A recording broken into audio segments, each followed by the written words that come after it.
Sistem peredaran darah. Apa itu sistem peredaran darah? Sistem peredaran darah adalah suatu sistem yang bertindak sebagai transportasi berbagai zat, baik zat yang masuk ataupun zat yang keluar dalam tubuh atau sel. Sistem peredaran darah adalah sistem organ yang tersusun atas 3 hal utama, yaitu darah, jantung, dan pembuluh darah. Nah, apa itu darah? Darah merupakan cairan jaringan tubuh yang berwarna merah. Berwarna merah terang apabila kaya akan oksigen, dan berwarna merah tua apabila kekurangan oksigen. Warna merah tersebut disebabkan oleh hemoglobin yang mengandung zat besi dalam bentuk hemin, yang merupakan tempat terikatnya molekul-molekul oksigen. Fungsi utama darah. Yang pertama, yaitu mengangkut oksigen dari paru-paru ke seluruh tubuh. Yang kedua, mengangkut sari-sari makanan dan sisa-sisa metabolisme. Yang ketiga, mengedarkan hormon untuk mengatur fungsi tubuh. Yang keempat, mengatur pH dan suhu tubuh. Dan yang terakhir, melawan penyakit. Jaringan darah terdiri dari yang pertama ada plasma darah. Plasma darah adalah bagian cair darah yang terdiri dari yang pertama ada air sebanyak 90%.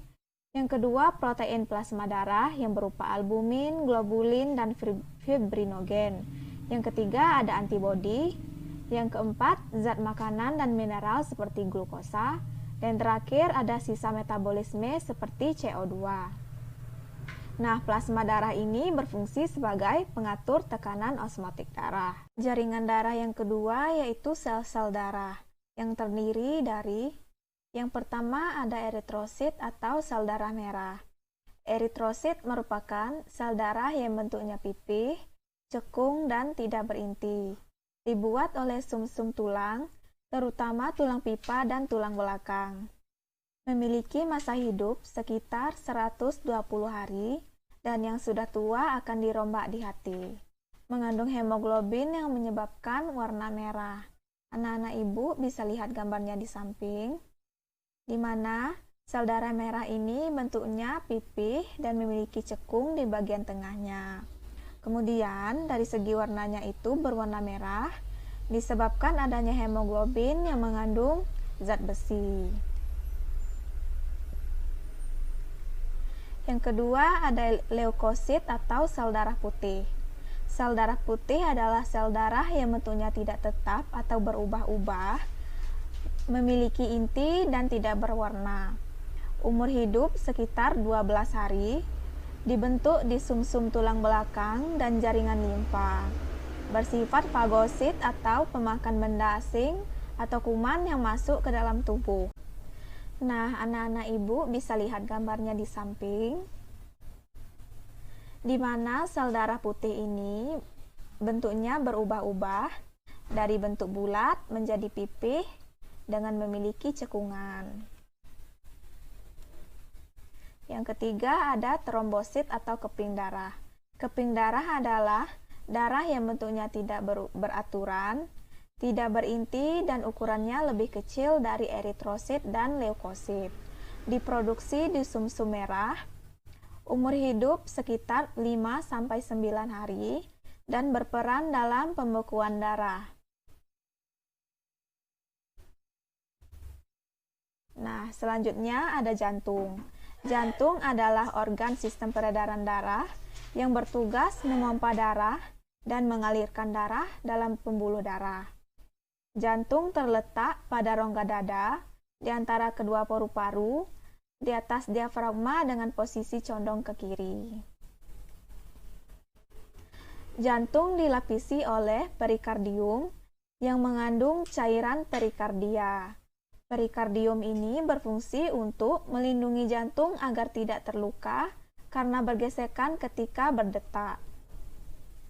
Jantung manusia terdiri dari 4 ruang, yaitu serambi kanan atau atrium dexter.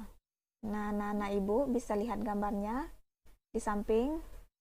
Nah, di bagian ini merupakan atrium dexter yang berfungsi untuk menerima darah kotor dari seluruh tubuh. Yang berikutnya ada bilik kanan atau ventricle dexter, terletak di sini, dan berfungsi untuk memompa darah ke paru-paru. Selanjutnya ada serambi kiri atau atrium sinister. Letaknya di bagian di sini, yang berfungsi untuk menerima darah dari paru-paru. Dan yang terakhir ada bilik kiri atau ventricle sinister. Di bagian ini, ventricle sinister ini berfungsi untuk memompa darah ke seluruh tubuh. Nah, selanjutnya yang terakhir ada pembuluh darah. Pembuluh darah adalah saluran yang berfungsi mengalirkan darah dari jantung ke berbagai tempat di tubuh dan kembali lagi ke jantung. Macam-macam pembuluh darah. Yang pertama ada pembuluh darah arteri, yaitu pembuluh darah yang menghantarkan darah keluar dari jantung. Pembuluh darah arteri terbesar disebut dengan aorta. Nah, bisa lihat gambarnya di samping. Ini merupakan gambar dari pembuluh arteri, yang dimana bagian-bagiannya yaitu ada lumen, tunica intima, tunica media, tunica externa, dan arteriol. Yang kedua ada pembuluh vena. Pembuluh vena adalah pembuluh darah yang menghantarkan darah menuju jantung. Pembuluh vena yang terbesar disebut dengan vena cava. Adapun bagian-bagiannya yaitu ada lumen, katup, tunica intima, tunica media, tunica externa, dan venula. Yang ketiga ada pembuluh kapiler. Pembuluh kapiler adalah pembuluh darah yang tipis, yang berpori, yang berfungsi untuk difusi zat-zat yang akan diangkut darah. Adapun bagian-bagian dari pembuluh kapiler yaitu ada lumen, endotelium, dan lamina basalis. Sistem peredaran darah pada manusia bersifat yang pertama tertutup. Bersifat tertutup karena darah selalu mengalir dalam pembuluh darah. Dan yang kedua bersifat ganda karena darah beredar melewati jantung 2 kali.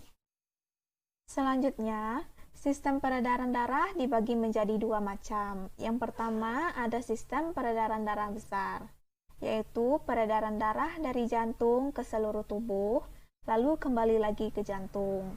Adapun prosesnya yaitu diawali dari bilik kiri, kemudian aorta, kemudian seluruh tubuh, kemudian ke vena cava, dan yang terakhir ke serambi kanan.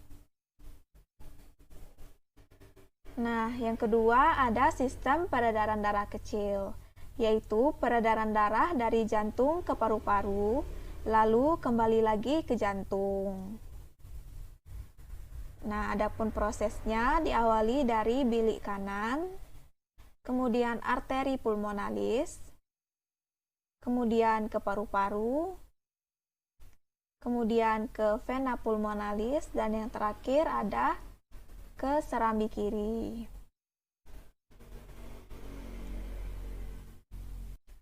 Nah, yang terakhir ada gangguan sistem peredaran darah. Yang pertama ada perikarditis, yaitu peradangan selaput pembungkus jantung dan kantong tempat jantung itu berada. Yang kedua ada anemia, yaitu kekurangan jumlah sel darah merah atau kekurangan hemoglobin yang ada di dalamnya. Yang ketiga ada hemofilia, yaitu kelainan herediter dengan tidak adanya mekanisme pembekuan darah sehingga pasien dapat mengalami pendarahan yang parah walaupun mendapatkan luka yang sangat kecil. Yang terakhir ada hipertensi, yaitu naiknya tekanan darah di atas normal.